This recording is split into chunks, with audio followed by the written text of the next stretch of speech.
देखो बेटा, विलोपन विधि से हल कीजिए। इसको हमें विलोपन विधि से हल करना है।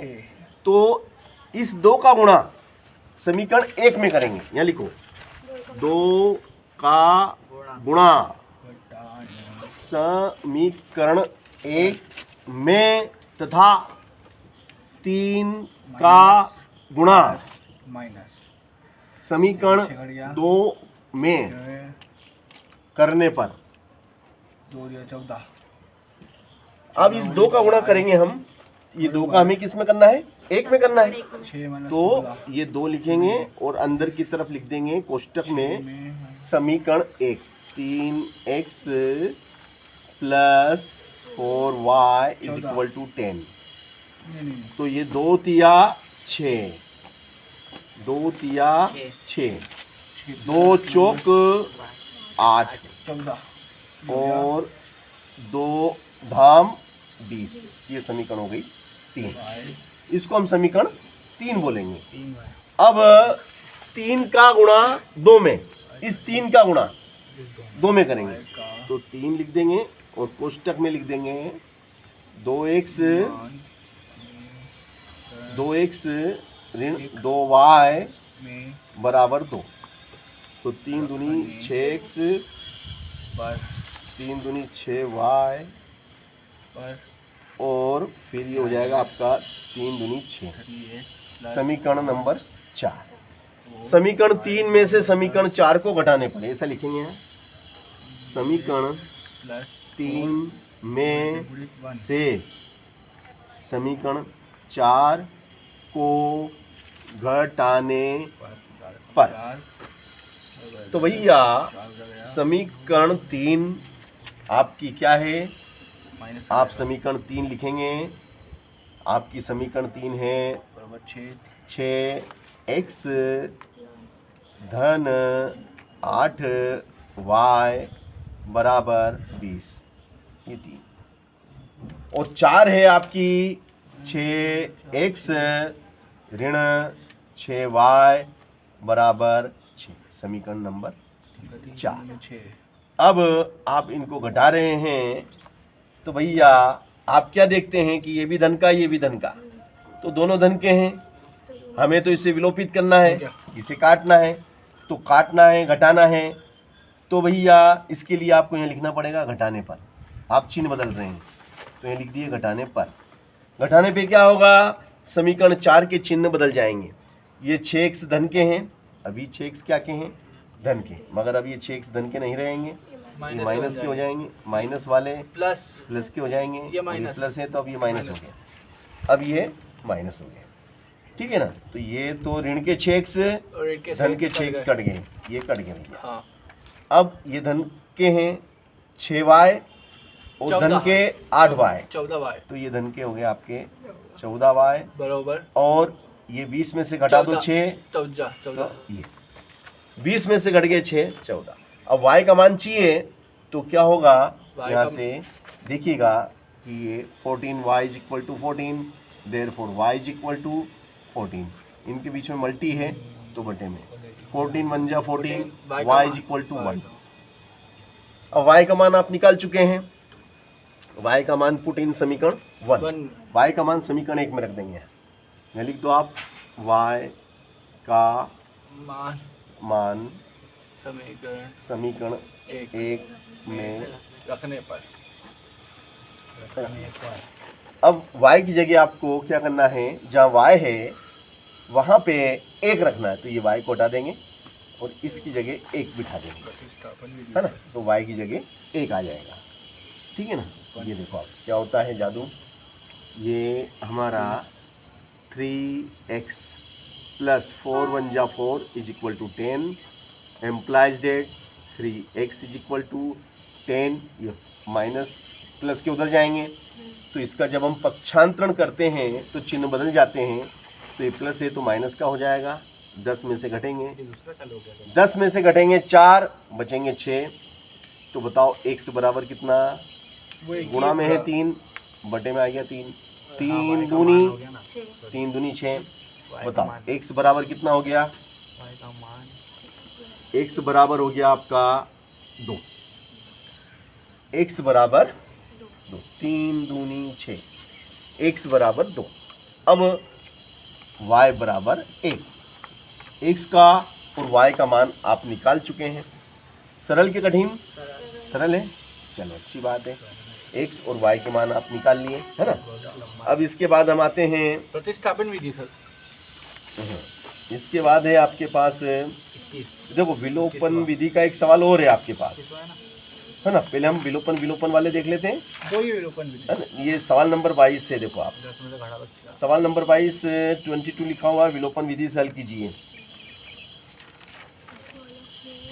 3x + y, है ना,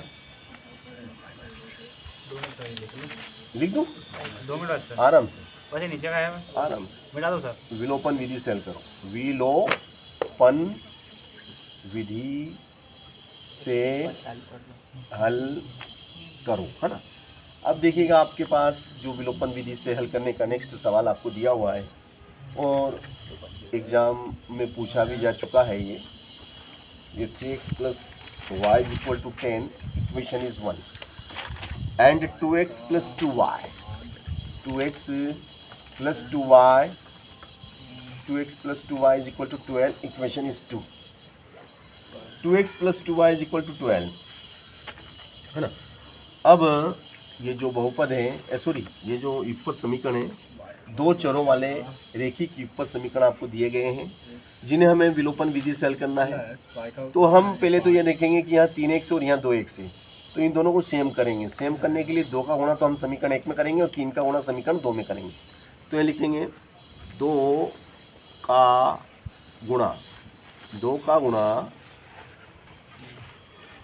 समीकरण 1 में तथा 3 का गुणा समीकरण 2 में करने पर, समीकरण 2 में करने पर। चलो भैया करते हैं, बिल्कुल करेंगे, है ना। तो ये आपका 2, ये 2, सवाल नंबर 22।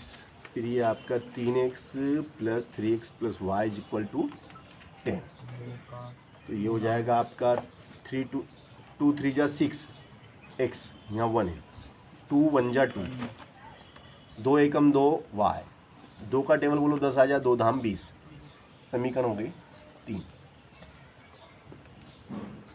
अब 3 का गुणा करेंगे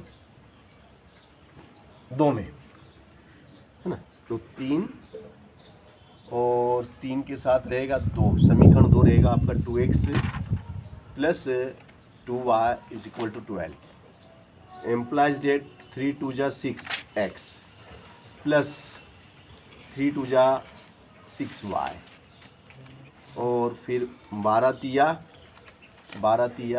36, 12 तिया 36, समीकरण बन गई 4। ये आपकी हो गई समीकरण 4।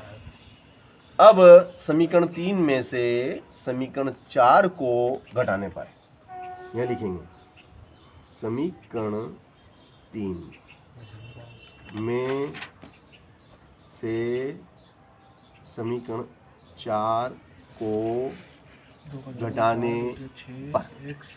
अब भैया समीकरण 3 क्या है हमारी समीकरण है 3x + 2y, 3x + 2y = 20, और 6x + 6y = 36, ये हमारी समीकरण 36। अब हमें क्या करना है, घटाने पर चिन्ह बदलते हैं, तो ये भी प्लस का है और ये भी प्लस का है। हमें तो एक चर को विलोपित करना है, तो विलोपन विधि से हल करने के लिए हमें नीचे वाली समीकरण को ऊपर वाली समीकरण में से घटाना पड़ेगा। तो यहाँ लिखेंगे घटाने पर क्या होता है कि भैया चिन्ह बदलना पड़ते हैं। तो ये प्लस की जगह अब ये माइनस का हो जाएगा। ये प्लस का 6x था मगर ये माइनस का हो गया। 36 गए, 6 में से 2 ये प्लस का 6y था माइनस का हो गया। तो यहाँ कुछ नहीं प्लस है मगर अभी माइनस है। 4 पर माइनस का, तो भैया ये माइनस के कितने हैं 6, माइनस के 6x बराबर, और ये प्लस के कट गए, ये माइनस के कितने हैं? 20 ने माइनस के 6 वाई। कितने हैं ये? माइनस के 6 वाई। और धन के 2 वाई, तो माइनस के 4 वाई। माइनस कट गए। और ये y बराबर 6 का 6, 3 में से 2 कम करो, 1 बचेगा, और ऋण के ज़्यादा हैं तो ऋण के बचेंगे, और इस ऋण से ये ऋण कैंसिल। तो यहाँ से हम क्या देखते हैं कि implies that for y is equal to 16, implies that for y is equal to 16, implies that y is equal to 16, y is equal to 16 upon 4, 4 4 जा 14, तो y is equal to 4, y is equal to, है ना? तो video बंद हो गया कि चल रही है? देखते हैं वीडियो बंद हो गया तो इसको बंद कर दो, इसको वीडियो को बंद करो। हटाने पर वीडियो चालू है। हाँ चालू है सर। अब y का मान 4 आया। अब y का मान हमने कितना निकाल लिया? 4। y का मान आप समीकरण 1 में रख देंगे, है ना? तो यहाँ लिख देंगे आप समीकरण 4 4 और यहाँ बराबर लिखोगे y का मान समीकरण 1 4 में रखने पर, समीकरण 1 में रखने पर y की जगह 4, तो ये y है ना, इसकी जगह आ जाएगा आपका 4। ये हमने 4 को बिठा दिया, तो y का मान हमने 4 निकाला है और उसको हमने समीकरण 1 में रख दिया है, पुट कर दिया है। तो देखो y का मान हमने समीकरण 1 में रखा तो क्या आता है, देखिएगा अब आप यहाँ लिखेंगे implies that 3x is equal to, ये 4 उठ के उधर गए, माइनस के 4, 3x is equal to 6, x is equal to 6 upon 3, 3 2 जा 6, x is equal to 2। x का मान कितना आया? 2। तो भैया x का मान 2 और y का मान 4। यही दिए गए समीकरण के अभिष्ट हल हैं। यही दिए गए समीकरण के अभिष्ट हल हैं, ठीक है ना? तो इसको